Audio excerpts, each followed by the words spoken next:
there's been a change. This just in. The 4% rule is now the 4.7% rule, says the man who invented it. Oh, I stand corrected. Let's dive in. Let's see what all this math is about, John Hicks. This is John Hicks, founder of J. Hagan Capital. I'm Heather Branch here with John, asking for his ideas on this conversation about our income, because a couple of things. One, the idea of creating income from our savings is hard math for a lot of people. So good news, you don't have to do it by yourself. J. Hagan Capital, they are here to help. RetirementSolutionShow.com is our website. We also have links posted in the show notes. But we also are exposed to a lot of people's opinions about how to do this math. And unfortunately, a lot of rules that we still use and apply today, John, are just out of date because, and this is going to sting. It hurts. It stings like vinegar coming out of my own mouth that when I say, rules from the 90s, that's 35 years ago, guys. It really is. The 90s is not last decade. The 90s is 35 years ago now. So we need to update our rules. William Benjamin created the 4% rule in the 1990s. If the market averages 9% and you take 4% each year in retirement, you'll never run out of money, according to this idea. Right. Am I right so far? That's what he says. Okay. In his new book, A Richer Retirement, he has revised this rule to now be 4.7%. And here is what he himself said on the Decoding Retirement podcast on Yahoo Finance. The 4% rule or 4.7% rule is designed to be a worst case scenario. If you take out at that low rate and you don't meet those worst case situations, the money's just going to pile up during retirement. And probably later in retirement, you're going to have some regrets wondering whether you should have and could have spent more. Did you hear what he just said? Does anybody else know that it was designed to be worst case scenario? It's like a fallback rule. It's not supposed to be the rule, John. Right. I mean, but that's how a lot of, blanket advice works, right? So that's kind of why on this show we try real hard to not give blanket advice. Most of the things we talk about, they're top of mind things that we all have questions about. Most of them really do require a little bit more of a planning or a skill set based on what you actually want to accomplish, right? So I was talking to a small business owner the other day, and they'd done a really good job building a company. In their mind, they had created about a $25 million company, right? And when you look at what their cash flow was and their assets and things like that, you could say, okay, maybe you're right. Maybe it is about $25 million worth of value. Here's the problem. It was unbelievably dependent on that owner, that 66-year-old owner. No one else had the same relationships as him. No one else could probably control those new contracts as well as him. And so if you took him out of the equation, unfortunately, it wasn't a $25 million business. It was probably around a $14 million business. Now, is that still a ton of money? Yes. Yeah, but that is a real big difference, right? Because when you take out one of the most attractive assets from that company, it's not as attractive anymore, right? So when it comes to blanket advice, because someone I just happened to ask him, hey, if you don't mind me asking, where did you come up with $25 million? I can see on paper, that could be the case. But when you look at how dependent your company is on you, and he didn't have any kids in the business, he didn't really have a number two guy that was also, the same quality level of him. He's just like, well, that's just what I heard. That's the thing about blanket advice. So the fact that we went through the process and he understands now, just because he's worth $14 million on paper right now, does that not mean we can get him well over $25 million over the next 5 to 6 years? No, we absolutely can. As a matter of fact, really smart exit planning can add 300 to 400% more to your value at the very tail end. 3 to 4 times. So if he's worth $14 million now, there's a good chance he could potentially sell for $36 to $40 million if we do some things to maximize his value, right? But there's that whole concept of a blanket statement may or may not be the truth. So coming back to your point about the guy that says you can pull up now 4.7% a year from your investments. Now, he made 2 assumptions here that I have to kind of critique. Number one, he said that if we can earn 9%, all right, guys, let's just be real serious about that. A lot of people think, well, the market averages 10. Not always. And it doesn't always average 10. In the last 15 years, has the stock market averaged better than 10? Yes. What about the previous 10 years? Did it average more than 10? No. It only averaged around 7. Now, Right. what does that mean? It means that if you had been pulling out 4.7%, even though the market averaged 7, you could still run out of money.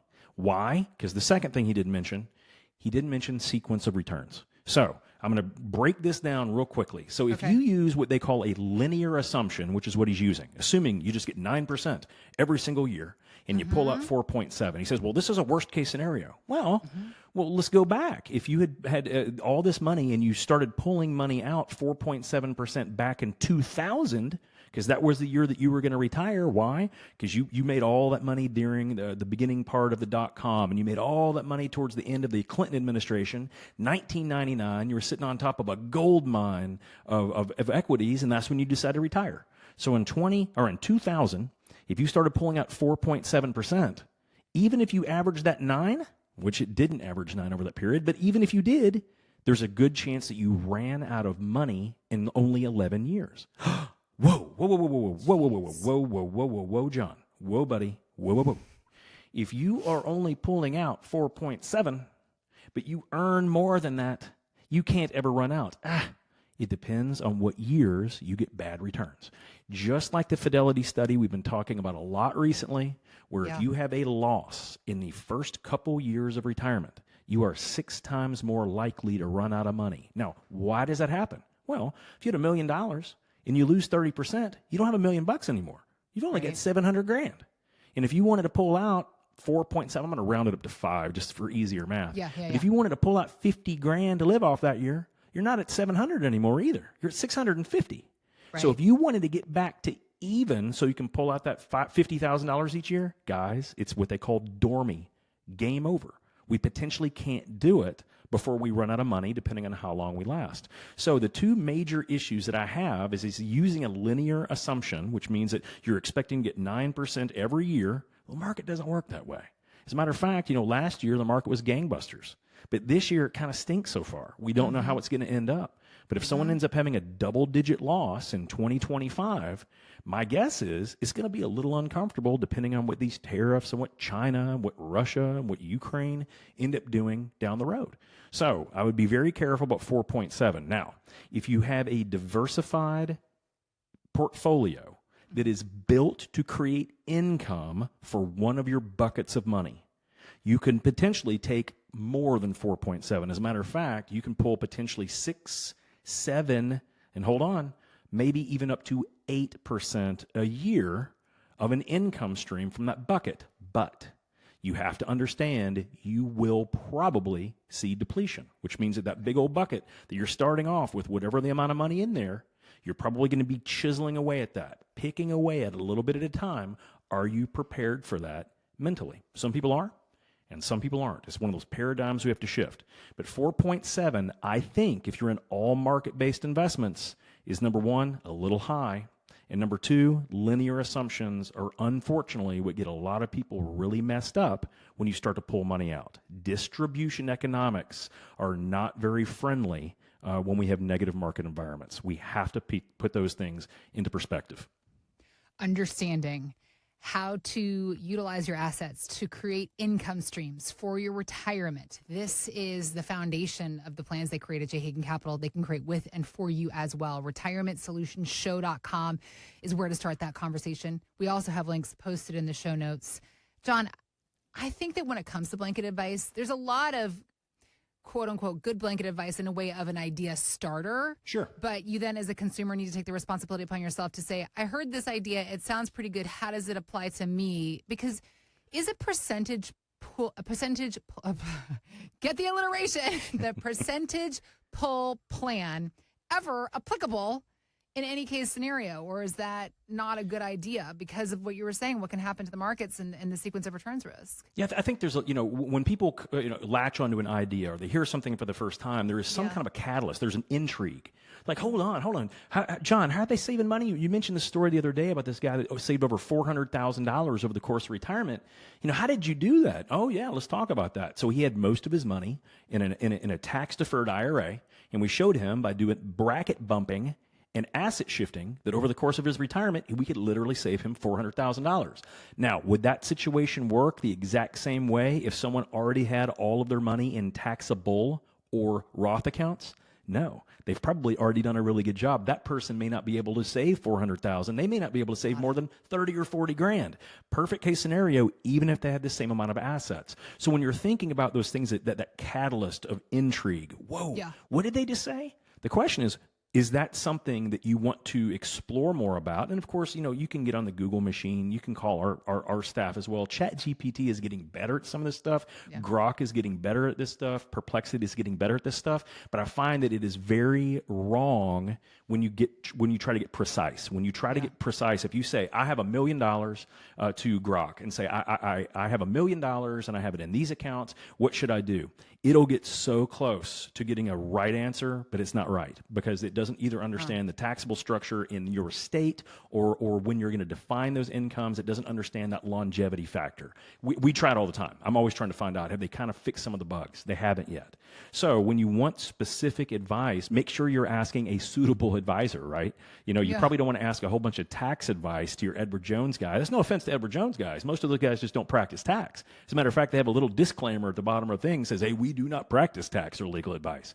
See, when you deal with a fiduciary firm that does handle actual tax concerns because they have CPAs like us, or they have tax attorneys, or they actually have estate planning attorneys they work with exclusively, it's different. You can make sure that you put all those silos together. So whether it's our firm or anyone else's, you just want to make sure, are you getting the type of advice you're looking for? If you're a small business owner, you want to make sure that who you're talking to understand small business owners. I understand it because that's exactly what I am. We brought in our CPAs and our tax attorneys into our firm because I needed the information. I needed it for myself to make sure that I'm doing the right thing, setting things up correctly, creating a company that has value and scalable, right? And so many of us have done the same thing. We want to get proper advice. So the blanket advice, and especially this 4.7, I'd be careful. I'm afraid that if people use that, they could actually run out. So just make sure, if you have your plan with your guy, make sure you understand what it's based on. If they say it's based on a 9, 10, 11, 12% rate of return on the market, I would be very cautious and maybe have them recast that with more realistic numbers of the 5, 6, 7, 8 range. Even 9 seems a little pricey given what's happening right now in the economies. And if you are having a conversation with a financial advisor that is saying those higher percentage numbers and that has you worried, now is a great time to get a second opinion then. And this is what John and his team can offer you at J. Hagan Capital. RetirementSolutionShow.com is where to start the conversation about the questions you have when it comes to your future. If you're a small business owner and you're wondering about exit strategies, if you are a DIY investor or you have a financial advisor and you're wondering about some sort of blanket advice term that you heard and how it could apply to you, let's get to work helping you understand how it does apply to you, how it would apply to you, what effects it might have on your money and your future. Again, it's RetirementSolutionShow.com, or just click on the links we've got posted in the show notes.